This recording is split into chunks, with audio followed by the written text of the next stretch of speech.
Hello everyone, welcome back to my new vlog. ಇನ್ನು ಯಾರೆಲ್ಲ ನನ್ನ ಚಾನಲ್ ಸಬ್ಸ್ಕ್ರೈಬ್ ಮಾಡ್ಕೊಂಡಿಲ್ಲ, ಪ್ಲೀಸ್ ಹೋಗಿ ದಯವಿಟ್ಟು ಸಬ್ಸ್ಕ್ರೈಬ್ ಮಾಡಿಕೊಂಡು ವಿಡಿಯೋನ ಸಪೋರ್ಟ್ ಮಾಡಿ.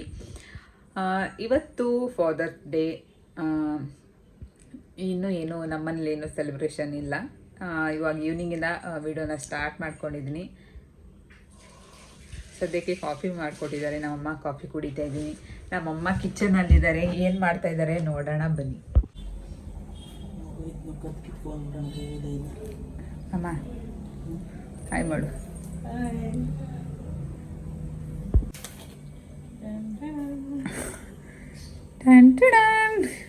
ಏನಮ್ಮ ಇದು? ರೊಟ್ಟಿ. ರೊಟ್ಟಿ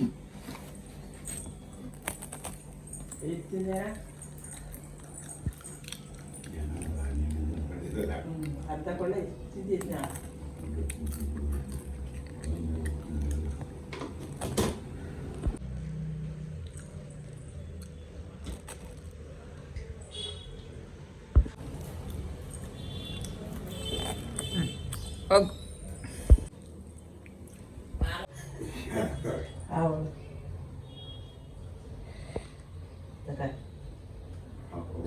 ನೀನು ತಿನ್ಸುತ್ತ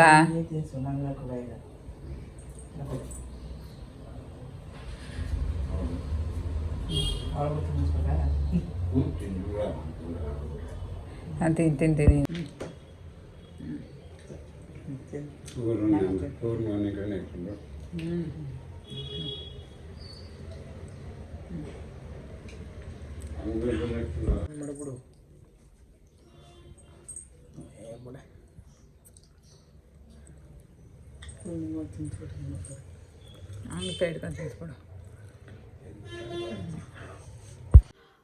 ಮಕ್ಕಳಿಗೆ ನಾರ್ಮಲ್ ಬಟ್ಟೆನ ಯೂಸ್ ಮಾಡ್ಬೋದಾ, ಅಥವಾ ಕ್ಲೌಡ್ ಡೈಪರ್ನ ಯೂಸ್ ಮಾಡ್ಬೋದಾ, ಅಥವಾ ನಾರ್ಮಲ್ ಡೈಪರ್ನ ಯೂಸ್ ಮಾಡ್ಬೋದಾ, ನಾನು ಯಾವ ರೀತಿ ಯೂಸ್ ಮಾಡ್ತೀನಿ ನನ್ನ ಒಂದು ಮಗನಿಗೆ ಅನ್ನೋದ್ರ ಬಗ್ಗೆ ಇವತ್ತಿನ ಒಂದು ವಿಡಿಯೋದಲ್ಲಿ ಸಿಂಪಲ್ ಆಗಿ ತಿಳಿಸ್ಕೊಡ್ತೀನಿ.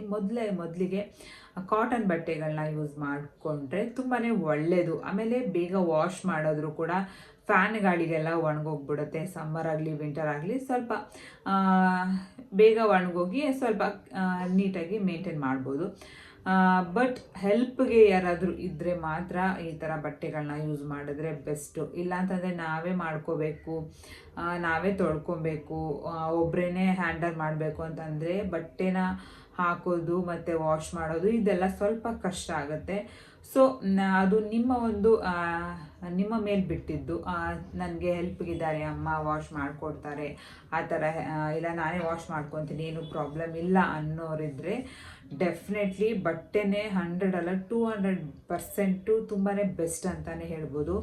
ಎಲ್ಲ ಪ್ರಾಡಕ್ಟ್ಗಿಂತ ಏನೇ ಯೂಸ್ ಮಾಡೋದಕ್ಕಿಂತ ಆರಾಮ್ಸೆ ನಾವು ಡೈಲಿ ಬಟ್ಟೆನ ಯೂಸ್ ಮಾಡಿದ್ರೆ ತುಂಬಾ ಬೆಸ್ಟ್ ಅಂದರೆ ತುಂಬ best. Second one normal cloth diaper ಬರುತ್ತಲ್ವ. ಕ್ಲಾತ್ ಡೈಪರಲ್ಲಿ 3 ಥರ ಕ್ಲಾತ್ ಡೈಪರ್ ಬರುತ್ತೆ. ಫಸ್ಟ್ ಒನ್ನು ಈ ಥರ ಬರುತ್ತೆ, ನಾರ್ಮಲ್ ಚಡ್ಡಿ ಥರ. ಇನ್ನೊಂದು ಇಲ್ಲಿ ಟೈ ಮಾಡೋ ಥರ ಬರುತ್ತೆ, ಇನ್ನೊಂದು ಅಡ್ಜಸ್ಟಬಲ್ ಮಾಡೋ ಥರ ಬರುತ್ತೆ. ಬಟ್ ಇದಂತೂ ನಾನು ಇದನ್ನು ತರಿಸ್ಕೊಂಡಿದ್ದೆ, ಪ್ಯಾಕ್ ಆಫ್ 6. ಇದಂತೂ ದಯವಿಟ್ಟು ಈ ಒಂದು ಡೈಪರ್ನ ಯಾರು ತರಿಸ್ಕೋಬೇಡಿ. ಇದು ಒಂದು ಸಲ ಪೀ ಮಾಡಿದ್ರೆ ಮತ್ತೆ ವಾಪಸ್ ನಾವು ರಿಮೂವ್ ಮಾಡಬೇಕು. ಸ್ವಲ್ಪ ಗ್ಯಾಪ್ನ ತೊಗೊಂಡೆ, ಯಾಕಂದರೆ ಮಾತಾಡ್ತಾ ಇದ್ನಲ್ವ, ಪಾಪು ಇಲ್ಲೇ ಮಲಗಿಸಿದ್ದೆ. ಸೊ ಅವನು ಎದ್ದ, ಅದಕ್ಕೆ ಅವನ್ನ ತೊಗೊಂಡೋಗಿ ತೊಟ್ಲಿಗೆ ಹಾಕಿ ಬಂದೆ. ಇವಾಗ ಸೆಕೆಂಡ್ ಒನ್, ಈ ಒಂದು ಡೈಪರ್ನ ಒಂದು ಸಲ ನಾವು ಪೀ ಮಾಡಿದ್ರೆ, ನಾನು ಇಲ್ಲಿ ಅದರ ಒಂದು ಪಿಕ್ಚರ್ನ ಹಾಕ್ತೀನಿ. ನಾನು ಹೇಳಿದಲ್ವ 3 ಥರ ಡೈಪರ್ಗಳು ಬರುತ್ತೆ ಅಂತ ಅಂದ್ಬಿಟ್ಟು, ಆ 3 ಥರನೂ ನಾನು ಪಿಕ್ಚರ್ ಹಾಕ್ತೀನಿ. ನನಗೆ ಈ ಥರ ಡೈಪರು ಮತ್ತು ಟೈ ಮಾಡ್ತಾರೆ ನೋಡಿ, ಆ ಡೈಪರು ಅದೆರಡು ನನಗೆ ಇಷ್ಟ ಆಗಿಲ್ಲ. ಯಾಕಂದರೆ ಒಂದು ಸಲ ಪೀ ಮಾಡಿದ್ರೆ ನಾವು ರಿಮೂವ್ ಮಾಡಬೇಕು.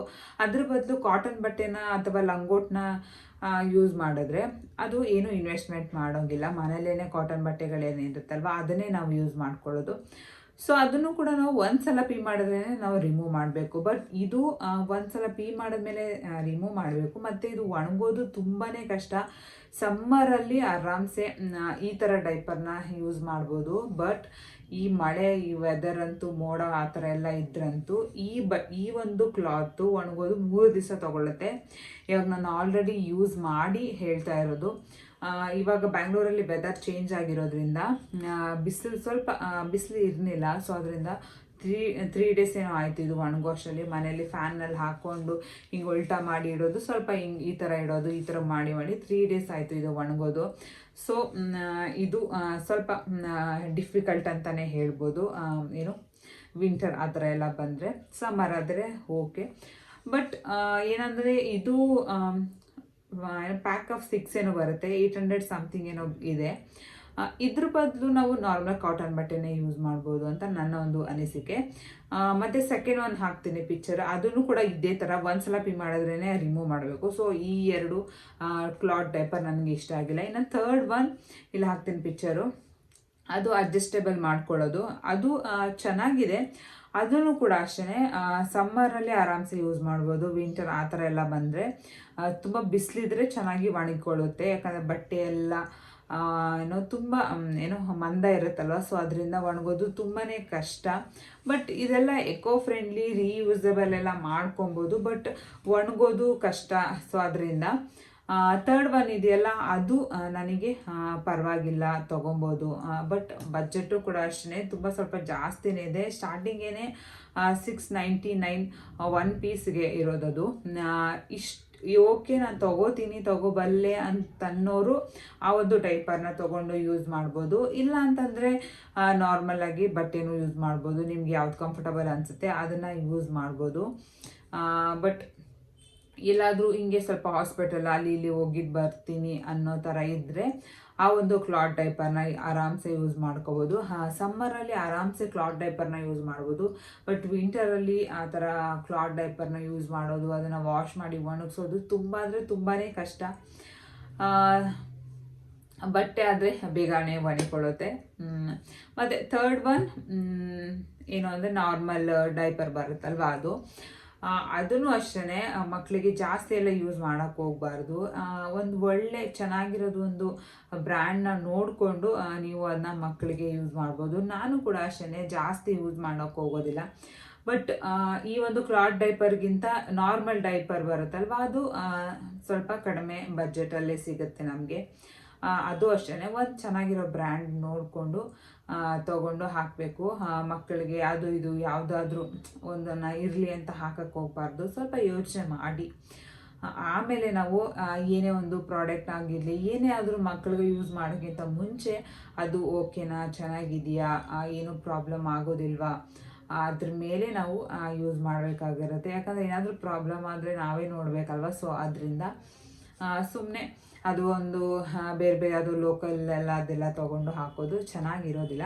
ಬಟ್ ಕ್ಲಾತ್ ಡೈಪರ್ಗಿಂತ ನಾರ್ಮಲ್ ಡೈಪರ್ ಸ್ವಲ್ಪ ಬಜೆಟ್ ಕಡಿಮೆನೇ ಇದೆ. ನೋಡಿಕೊಂಡು ನಿಮಗೆ ಯಾವ್ದು ಇಷ್ಟ ಬರುತ್ತೆ ಅದನ್ನು ಯೂಸ್ ಮಾಡ್ಬೋದು. ಬಟ್ ಇವಾಗಂತೂ ನಾರ್ಮಲಾಗಿ ಜಾಸ್ತಿ ಯೂಸ್ ಮಾಡೋದೇ ಡೈಪರ್ ಅಂತಲೇ ಹೇಳ್ಬೋದು. ಯಾಕಂತಂದರೆ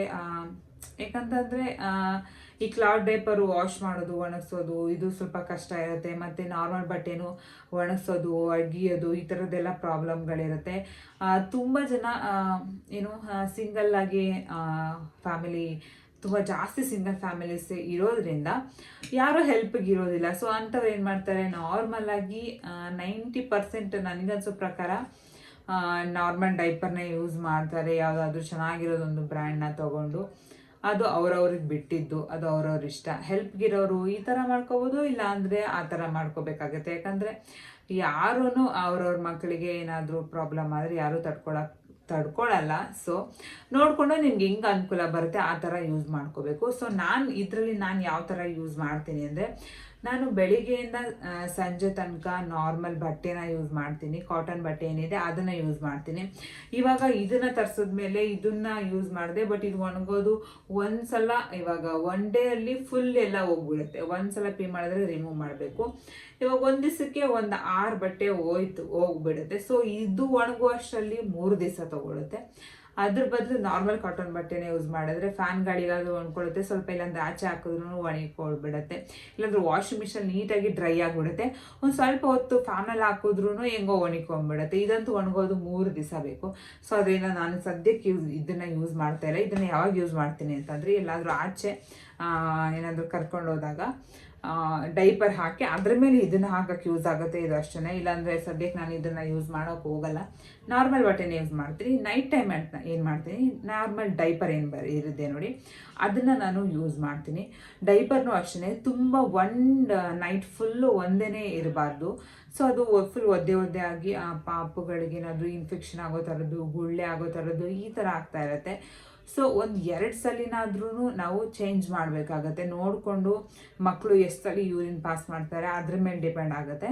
ನೋಡಿಕೊಂಡು ನೀವು ಒಂದು 2-3 ಸಲ ಆದ್ರೂ ಚೇಂಜ್ ಮಾಡಿಕೊಂಡಾಗ ಮತ್ತು ಅದನ್ನು ನೀಟಾಗಿ ಒರೆಸಿ ಒಂದು ಸ್ವಲ್ಪ ಪೌಡರ್ ಹಾಕಿ ಆಮೇಲೆ ಸ್ವಲ್ಪ ಡೈಪರ್ ಹಾಕೋದ್ರಿಂದ ಈ ಥರ ಗುಳ್ಳೆಗಳಾಗೋದಾಗಿರಲಿ, ರ್ಯಾಷಸ್ ಆಗೋದಾಗಿರಲಿ ಇದನ್ನೆಲ್ಲ ನಾವು ಕಡಿಮೆ ಮಾಡ್ಕೋಬೋದು. ನಾನು ಈ ಥರ ಯೂಸ್ ಮಾಡ್ತೀನಿ. ಬೆಳಿಗ್ಗೆ ಟೈಮೆಲ್ಲ ಕಚ್ಚೆ ಯೂಸ್ ಮಾಡ್ತೀನಿ, ಇಲ್ಲಾಂದರೆ ಒಂದೊಂದ್ಸಲ ಹಾಗೇ ಬಿಟ್ಬಿಟ್ಟಿರ್ತೀನಿ ನಾನು, ಏನೋ ಎಲ್ಲಂದರೆ ಎಲ್ಲ ಹಾರಿಸೋ ಮಗನೆ ಅಂತ ಅಂದ್ಬಿಟ್ಟು, ಇಲ್ಲ ಅಂತಂದರೆ ಒಂದೊಂದ್ಸಲ ಬಟ್ಟೆ ಹಾಕಿರ್ತೀನಿ. ನೈಟ್ ಮಾತ್ರ ನಾರ್ಮಲ್ ಡೈಪರ್ನ ಯೂಸ್ ಮಾಡ್ತೀನಿ. ಯಾವುದಾದ್ರೂ ಚೆನ್ನಾಗಿರೋದು ಕಂಪ್ನಿ ನೋಡಿಕೊಂಡು ನಿಮ್ಗೆ ಯಾವುದು ಇಷ್ಟ ಆಗುತ್ತೆ ಅದನ್ನು ನೀವು ಯೂಸ್ ಮಾಡ್ಕೊಬೋದು. ಮತ್ತು ನನ್ನ ಒಂದು ಡೈಪರ್ ಕತೆ ಹಿಂಗಾಗಿತ್ತು. ನೀವು ಯಾವ ಥರ ಯೂಸ್ ಮಾಡ್ತೀರಾ ಅನ್ನೋದನ್ನ ಕಾಮೆಂಟ್ ಮಾಡಿ. ಮತ್ತು ನೆಕ್ಸ್ಟ್ ವಿಡಿಯೋದಲ್ಲಿ ಸಿಗ್ತೀನಿ. ಮತ್ತು ಪ್ಲೀಸ್ ಲೈಕ್, ಶೇರ್, ಕಮೆಂಟ್ ಮಾಡಿ, ಸಬ್ಸ್ಕ್ರೈಬ್ ಮಾಡಿಕೊಂಡು ಸಪೋರ್ಟ್ ಮಾಡಿ. ವಿಡಿಯೋ ಯಾವ ಥರ ಬರ್ತಾ ಇದೆ, ಇಷ್ಟ ಆಗ್ತಾ ಇದೆಯಾ, ಏನು ಎತ್ತ ಅನ್ನೋದನ್ನ ಒಂಚೂರು ಕಾಮೆಂಟ್ ಮಾಡಿ ಹೇಳಿ, ಪ್ಲೀಸ್ ಕಾಮೆಂಟ್ ಮಾಡಿ. ಮತ್ತು ಪಕ್ಕದಲ್ಲಿ ಕಾಣಿಸ್ತಿರೋ ಬೆಲ್ ಐಕನ್ನ ಪ್ರೆಸ್ ಮಾಡಿ, ಅವಾಗ ನಾನು ಅಪ್ಲೋಡ್ ಮಾಡೋ ಪ್ರತಿ ವಿಡಿಯೋದು ನೋಟಿಫಿಕೇಷನ್ ನಿಮಗೆ ಬರುತ್ತೆ. ಮತ್ತು ನಾನು ಸ್ವಲ್ಪ ದಪ್ಪ ಆಗಿದೆಯಾ, ನಿಮಗೆ ಆ ಥರ ಏನಾದರೂ ಫೀಲ್ ಆಗ್ತಾ ಇದೆಯಾ ಕಾಮೆಂಟ್ ಮಾಡಿ, ಅದನ್ನು ಕೂಡ. ಬಾಯ್ ಬಾಯ್.